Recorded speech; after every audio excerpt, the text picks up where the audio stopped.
আপনারা যারা NogodApps.com সম্পর্কে জানতে চাচ্ছেন, আজকের ভিডিওটা আপনাদের জন্য খুবই গুরুত্বপূর্ণ। আজকে আমি এই ওয়েবসাইটটা সম্পর্কে আপনাদের সাথে বিস্তারিত আলোচনা করব। আপনারা আমাকে অনেকে মেসেজ করে জানতে চেয়েছেন এই ওয়েবসাইটে কি জামানতের টাকা পাঠানোর পরে তারা লোন দিবে নাকি দিবে না, প্রতারণা করবে। তো সম্পূর্ণ বিষয়টি জানতে হলে অবশ্যই ভিডিওটা ধৈর্য ধরে শেষ পর্যন্ত দেখবেন, কারণ আমি আমার ভিডিওগুলো কষ্ট করে তৈরি করি মানুষকে সতর্ক করার জন্য। আমার সবগুলো ভিডিও শিক্ষামূলক উদ্দেশ্যে তৈরি করা হয়। আমি আমার কোনো ভিডিওতে এই ধরনের ওয়েবসাইট থেকে লোন নেওয়ার জন্য সাধারণ মানুষকে উৎসাহ প্রদান করি না। তো সেজন্য বলবো, কেউ আগে উল্টাপাল্টা কমেন্ট করবেন না, আগে সম্পূর্ণ ভিডিও দেখবেন তারপরে কমেন্ট করবেন। তো এই ওয়েবসাইটটা কি আসলেই লোন দেয় নাকি দেয় না, তো সেটা জানার পূর্বে আমরা এখানে লোনের আবেদনটা কিভাবে করে তো সেটা দেখব। লোনের আবেদন করার জন্য এখানে লোন সচল ও আবেদনের জন্য এখানে ক্লিক করতে হবে। তো এরপরে এখানে আপনাকে এই পেজে নিয়ে আসবে। দেখুন, আপনি ইসলামিকভাবে লোন নেবেন নাকি আপনি নগদ রেগুলারে এইভাবে লোন নেবেন। তো আমি এখানে নগদ রেগুলারে ক্লিক করলাম। তো এরপরে এখানে আমি নগদ রেগুলার নিয়ে এগিয়ে যান এই বাটনে ক্লিক করতে হবে। তো এরপরে এখানে আপনার নাম দিবেন, তারপরে আপনি এখানে আপনার মোবাইল নাম্বার দিবেন, তারপরে কত টাকা নেবেন তো সেটা দিবেন। তো আমি এখানে 50,000 টাকা নিব, তো এটা দিয়ে দিলাম। তারপরে কত মাসের জন্য নিব, তো এখানে আমি 12 মাস দিয়ে দিলাম। তারপরে পরবর্তী ধাপে যান, তো এই বাটনে ক্লিক করব। তো এরপরে দেখুন এখানে যাচাই করতে বলতেছে, কি বলতেছে দেখুন, গুরুত্বপূর্ণ নির্দেশনা। লোন আবেদন সফল করতে আপনার নগদ অ্যাকাউন্টে ন্যূনতম 15,000 টাকা ব্যালেন্স থাকতে হবে। এই অর্থ শুধুমাত্র যাচাইয়ের জন্য, কোনো টাকা কাটা যাবে না। ব্যালেন্স আপনার অ্যাকাউন্টে সুরক্ষিত থাকবে। এখানে কি বলতেছে নিচে দেখুন তো, প্রতিটি তথ্য নির্ভুল হতে হবে। যে সিমে নগদ অ্যাকাউন্ট সেটি এই ফোনে থাকতে হবে। আমি একটু পরে এর বিস্তারিত আপনাদের কাছে বলতেছি, তো আপনারা দেখতে থাকুন ভিডিওটা। তারপরে হ্যাঁ এগিয়ে যান এই বাটনে ক্লিক করব। তো ক্লিক করার পরে দেখুন তারা কি বলতেছে, লোনের বিস্তারিত তথ্যগুলো যাচাই করুন, সব ঠিক থাকলে এগিয়ে যান। তো এগুলো দেখে নেবেন, কত টাকা লোন, তারপরে মুনাফা কত টাকা, কোন মাসে কত টাকা কিস্তি, এগুলো সব দেওয়া আছে। তো এরপরে সম্মতি দিন এই বাটনে ক্লিক করতে হবে। তো এই যে দেখুন এখানে কি বলছে, পিন যাচাইকরণ, নগদ অ্যাকাউন্টে 4 সংখ্যার গোপন পিন দিন। এইখানে তারা এই পেজটা এমনভাবে সাজিয়েছে, এই ওয়েবসাইটটা এমনভাবে সাজাইছে, আপনার নগদ অ্যাকাউন্টের মধ্যে যদি টাকা থাকে ওই টাকাটা তারা কেটে নিয়ে যাবে।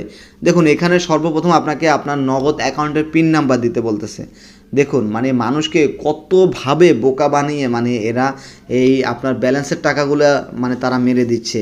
আমি যখন আমার এই ব্যালেন্সে এখানে নগদ অ্যাকাউন্টের পিন দিব, দেখুন আমি কিন্তু এখানে 1 2 3 4 দিয়ে দিছি, আমি কিন্তু আমার অ্যাকাউন্টের পিন নাম্বার দিই নাই। তো পিন যাচাই করুন। দেখুন যখন দেখবে যে আমার অ্যাকাউন্টে, দেখুন এই তথ্য শুধুমাত্র লোন সক্ষমতা, আমি কিন্তু এখানে আমি একটা ভুয়া পিন দিয়ে দিয়েছি। এখানে তারা কি বলতেছে দেখুন, বর্তমান ব্যালেন্স টাকায় আমার অ্যাকাউন্টে কত টাকা আছে সেটা এখানে দিতে বলতেছে। দেখুন তো আমার অ্যাকাউন্টে এখানে আমি 15,000 টাকা এখানে দিয়ে দিলাম, এটা কিন্তু আমার অ্যাকাউন্টে কিন্তু নাই, আমি এটা দিয়ে দিলাম। তো ব্যালেন্স যাচাই করুন। তো আমি কিন্তু এটা সম্পর্কে জানি, এই জন্য এটা শুধুমাত্র আপনাদেরকে দেখানোর জন্য আমি এরকম করতেছি। আমি অ্যাকাউন্টে টাকা রাখিনি, আমি কিন্তু জানি এরা কেটে নিয়ে যাবে। আমি এই সিস্টেমটা কিন্তু আমি জানি, কারণ আমি ওয়েবসাইট নিয়ে কাজ করি, ওয়েবসাইট কিভাবে কাজ করে এই সম্পর্কে আমার ধারণা আছে, সেই জন্যই আমি আপনাদেরকে বলতেছি। তো এরপরে দেখুন এখানে তারা কি বলতেছে, আমি ওইখানে যেটা বলতেছি, দেখুন আমি ওইখানে তাদেরকে কিন্তু প্রথমে যদি আমি সঠিক পিন নাম্বার দিয়ে দিই, তাদের কাছে আমার পিন নাম্বার চলে গিয়েছে। তো এখন আমি আমার অ্যাকাউন্টের ব্যালেন্সও তাদেরকে বলে দিয়েছি যে কত টাকা আছে। তো ব্যালেন্স বলার পরে দেখুন তারা কি বলতেছে, তারা কিন্তু একটা কোড পাঠাবে, ওটিপি কোড, যেটা নগদ থেকে আসে। ওই কোডটা কিন্তু এখানে পেস্ট করতে বলতেছে, কোডের মধ্যে কিন্তু ভেরিফিকেশন কোড থাকে। ওই কোডটা এখানে সম্পূর্ণ মেসেজটা এখানে পেস্ট করতে বলতেছে। তো আমি যখন আমার এই সম্পূর্ণ ভেরিফিকেশন মেসেজটা তাদেরকে পেস্ট করে এখানে সাবমিট করব, মেসেজ ভেরিফাই করুন এখানে ক্লিক করব, তখনই কিন্তু দেখুন আমি একটা উল্টাপাল্টা করে, তো আমি এখানে মেসেজ ভেরিফাইতে ক্লিক করলাম। যখন আমি এই মেসেজটা তাদেরকে ভেরিফাই করব, তখন কিন্তু আমার অ্যাকাউন্ট থেকে সাথে সাথে আমার নগদ অ্যাকাউন্টে যদি ব্যালেন্স থাকে ওইটা কিন্তু তারা সাথে সাথে কেটে নিয়ে যাবে। এটা কত বড় ভুয়া একটি ওয়েবসাইট, কি বলবো, আপনি যদি এগুলো এই সম্পর্কে না বুঝে থাকেন, না জেনে থাকেন, তাহলে আপনি কত বড় প্রতারণার শিকার হবেন একটাবার চিন্তা করেছেন। তো অবশ্যই বলবো আমার ভিডিওটা দেখে অবশ্যই আপনারা সতর্ক হয়ে যাবেন। আমি আমার ভিডিওটা কষ্ট করে শুধুমাত্র আপনাদের জন্যই তৈরি করি, যাতে আপনারা আমার ভিডিওটা দেখে সতর্ক হয়ে যান। আর আপনাদেরকে বলবো, আপনাদের যদি একান্তই লোনের প্রয়োজন হয় তাহলে আপনাদের নিকটস্থ যে এনজিওগুলো আছে যারা ক্ষুদ্র ঋণ প্রদান করে, সেখানে গিয়ে সরাসরি গিয়ে সেখানে এনআইডি কার্ডের তথ্য লাগুক আর জামানত লাগুক, সেখানে সরাসরি গিয়ে আপনারা লোন নেওয়ার চেষ্টা করবেন। এই ধরনের ওয়েবসাইট থেকে কোনো প্রকার লোন নিতে যাবেন না, তাহলে কিন্তু অবশ্যই প্রতারণার শিকার হবেন। তো আমার ভিডিওটা ভালো লাগলে অবশ্যই ভিডিওতে একটি লাইক দিয়ে আমার সাথে থাকবেন। ধন্যবাদ সবাইকে। সবার জন্য রইল শুভকামনা। সবাই ভালো এবং সুস্থ থাকবেন। আল্লাহ হাফেজ।